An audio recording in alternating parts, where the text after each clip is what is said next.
It started with a quiet knock and ended with an entire neighborhood underwater. I didn't plan to fight the HOA. I just wanted to protect a spring that had been in my family for generations. But when they drained it behind my back, what rose up from the ground wasn't just water. It was every secret they thought they buried with it. Some folks inherit land, others inherit debt. What I inherited was a spring. Not the kind that comes from a faucet or some rusty pipe under the sink. No, this was the real deal. A natural spring that bubbled up clear and cold from the roots of our land. My grandfather used to call it the breath of the earth. Said it kept the land alive, kept the trees standing tall, and once even saved a field of corn during a summer drought when everything else turned to dust. He built a stone, ring around it by hand, laid out a wooden bench beside it, and told me stories of how it had never dried up, not once, in over 100 years. My grandkids used to toss pennies in and make wishes. We never thought it'd be something we'd have to fight for. But I should have known. Peace like that never lasts long in a neighborhood run by a clipboard and a cardigan. It started with a knock. Not the kind you hear from a neighbor bringing peach cobbler. This one was colder. The kind of knock that comes with papers and phrases like code compliance and community standards. I opened the door to find a young man with an HOA badge and a freshly printed stack of bylaws. He smiled like someone who'd never had to mow his own lawn. "We're here to notify you that your spring has been designated a public nuisance. You have 60 days to eliminate the water source or face daily fines." I blinked. Eliminate. Son, that spring was here before you were a twinkle in your mama's eye. He shrugged. "Flood risk, sir. New drainage study." Funny thing, no one had ever conducted that study on my land. Turns out the new HOA board, all freshly elected and suspiciously in sync, had approved a batch of updated regulations. Quietly, slipped in under the radar during a holiday weekend when most folks were busy grilling hot dogs. They'd classified untreated water sources as a hazard. They called my spring a breeding ground for mold and insects. Said it lowered property values. The only thing it lowered was the temperature in the yard and the blood pressure of anyone who sat beside it. Now I've lived long enough to know when a story stinks. And this one smelled like fresh asphalt and developer money. I heard whispers, new condos on the far end of the neighborhood, a friend of the board with big ambitions and no patience for wetlands or wildlife. I wasn't about to let them turn my family's spring into a parking lot with a gym. The next morning I dug through my attic. Beneath a box of holiday lights and my father's old fishing rod, I found what I was looking for. Grandpa's old journal.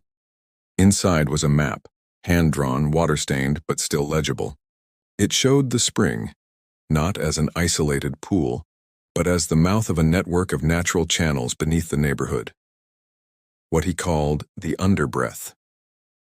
Turns out, our land had once been part of a natural water management system, built by both nature and the hands of people who understood her. That spring wasn't just pretty, it was pressure relief.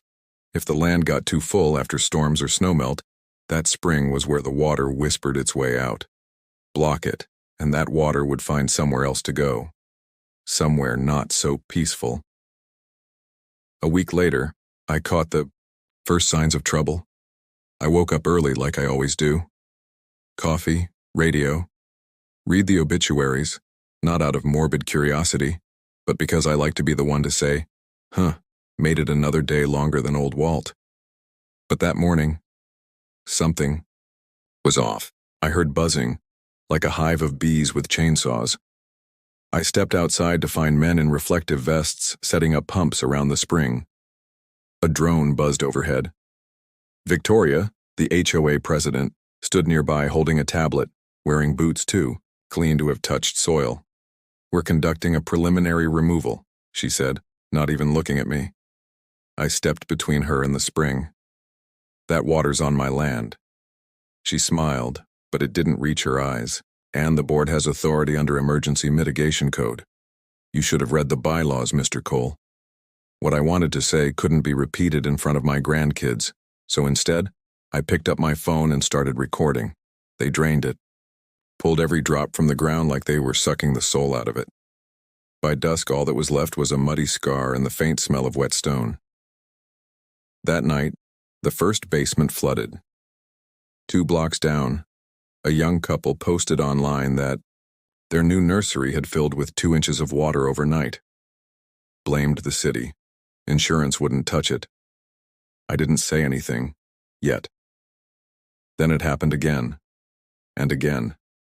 Martha, the same woman who once called my spring a charming little oasis, was caught bailing out her newly renovated sunroom. Another neighbor found a crack in their garage floor with water bubbling up like a haunted well. I stayed quiet. For a while. Let nature make the first move. But I had another card to play. I called up someone I hadn't spoken to in years, Dr. Samuel Watkins, a retired hydrologist and an old friend of my grandfather's. He used to visit our spring every few years, take readings, talk about groundwater behavior, while sipping sweet tea. He came by with his tablet and some fancy equipment I couldn't pronounce. After a few hours of testing, he sat me down. Your spring, he said slowly, was the keystone. Like the little hole in the top of a pressure cooker. You seal it, and eventually, something's going to blow. We spent the next week documenting everything. Soil moisture readings, groundwater pressure, even subtle land shifts. He created a 3D map that showed what the HOA couldn't, or wouldn't, understand. Without that natural outlet, the whole neighborhood was becoming a ticking water bomb. But science wasn't enough. We needed stories. So I created a website, The Spring Files. I uploaded Grandpa's map, Sam's data, and, most importantly, photos. Old black and white shots of families around the spring. Baptisms, picnics, kids holding, frog jars. I told stories, not just about water, but about memories. About how we used to respect the land before we tried to tame it, and people listened. A widow named Elsie, who hadn't spoken at an HOA meeting in years, stood up and shared how that spring saved her husband during the wildfire of '85. He'd filled buckets from it when the hoses ran dry. Others followed. Photos surfaced, stories emerged. That spring wasn't an eyesore, it was part of who we were. But the final twist? That came from the land itself. The spring didn't stay gone. It came back. Not where it used to be. That would have been too easy. No. This time it appeared beneath the brand new clubhouse Victoria had pushed through. A perfect tile floor buckled, like a soda can in a bonfire. Water seeped up through the cracks like it was laughing. And that developer? He rolled up in a shiny SUV the next day to inspect the new land he was planning to buy. Took one step out of the car and sunk ankle deep into muck. His tires spun uselessly in a puddle. He never came back. We didn't stop there. Sam and I used the old journal and new tech to restore the spring, not with pipes and concrete, but with willow roots, stone trenches, and slow-drain basins. The land healed slowly. The water settled. The pressure released. Victoria resigned, moved out, sold her house at a loss. The HOA board changed.